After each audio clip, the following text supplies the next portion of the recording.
बिस्मिल्लाहिर्रहमानिर्रहीम। अस्सलाम वालेकुम। कैसे हैं आप लोग? ठीक ठाक हैं। हमारी दुआ है अल्लाह पाक आपको हमेशा खुश रखे, हंसता मुस्कुराता रखे। आज जो हम बनाने के लिए जा रहे हैं ये है आलू की पूरियाँ। तो ये बहुत ही आसान और बहुत ज़्यादा मज़ेदार भी बनती हैं और बहुत जल्दी बन जाती हैं। तो आइए चलते हैं अपनी रेसिपी की तरफ। आलू की पूरियों के लिए सबसे पहले हमने 3 आलू ले लिए जो कि अच्छी तरह बॉईल कर लिए। अब इनको हम रफली काट लेंगे मोटा मोटा। इनको काट लेने के बाद अब हमने छन्नी ले लेनी है और इसमें आलूओं को अच्छी तरह मैश कर लेना है।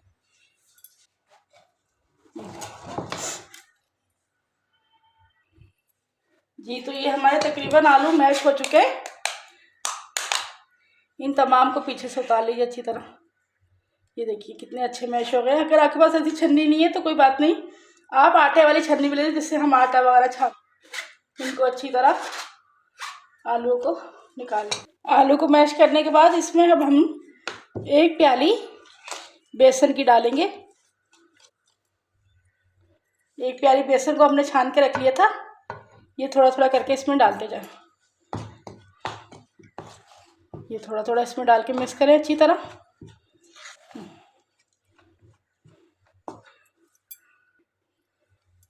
आलू और बेसन कर लेने के बाद इसमें अब हम थोड़ा थोड़ा सा मैदा डालेंगे। जिस तरह हमने बेसन को और आलू को मैश किया है अच्छी तरह, इसी तरह हम थोड़ा थोड़ा मैदा डाल के भी करेंगे।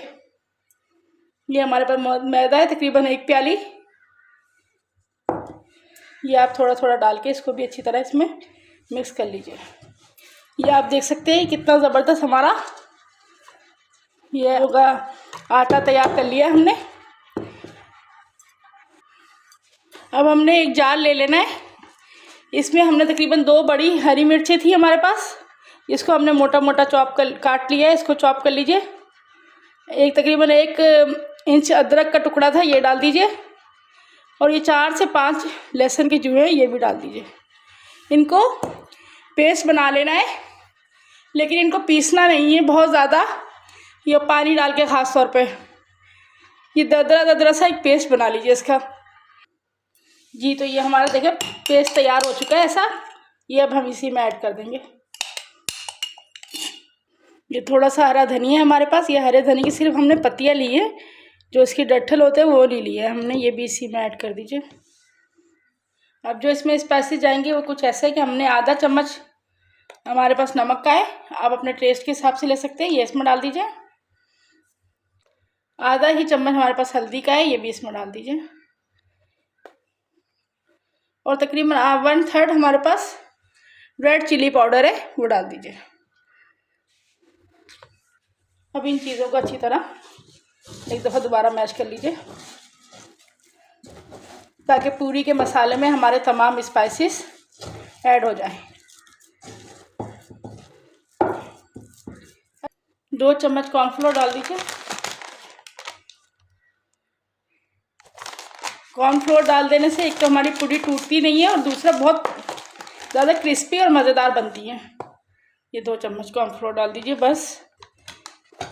अब ये हमारा पूरी का मसाला तैयार हो गया है फ्राई करने के लिए। जी तो देख सकते हैं कि कितना ज़बरदस्त आटा हमारा गूंथ चुका है। अब इसके ऊपर हम 1 चम्मच ऑयल या घी जो भी आपके पास अवेलेबल हो इस पर लगा दीजिए। अच्छी तरह लगा के इसको एक दफ़ा दोबारा से मिक्स कर दीजिए। ये हमने एक पेड़ा कर लिया है। पेड़े को थोड़ा सा नीचे से आकर डस्ट कर लीजिए इसको, ताकि ये हमारी रोटी इस पर चिपके ना और पूरियाँ बहुत अच्छी बन जाए। बस इसको ख्याल से बेलिए।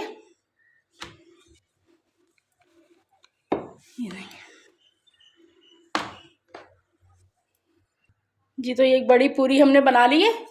अब इसमें से बीच में से ये इस तरह करके छोटी छोटी पूरियाँ बना लें। आप जिस साइज़ की बनाना चाहें वैसे बना सकते हैं।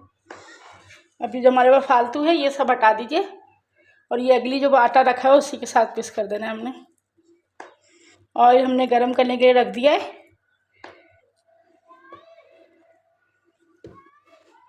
हमारी एक पेड़े में से इतनी पूरियाँ बन गई हैं। इसको पहले फ्राई कर लेते हैं।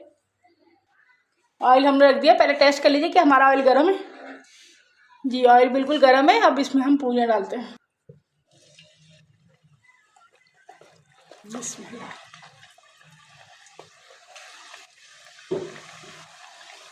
ये आप के बाद इस पर ऑयल डाल दीजिए अच्छी तरह।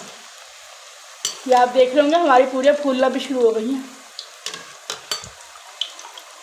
जो फूल जाती हैं वो खुद ही टर्न हो जाती है बहुत जल्दी आसानी के साथ। ये बहुत ज़्यादा मज़े की बन जाती है, बच्चों को ख़ास तौर पे बहुत पसंद आती हैं, हल्की फुल्की भूख में भी बहुत अच्छी लगती हैं। बस इनको ये आप देख सकते हैं कितनी ज़बरदस्त गोल्डन फ्राई हो चुकी है। अब इन्हें निकाल लेते हैं मैं से।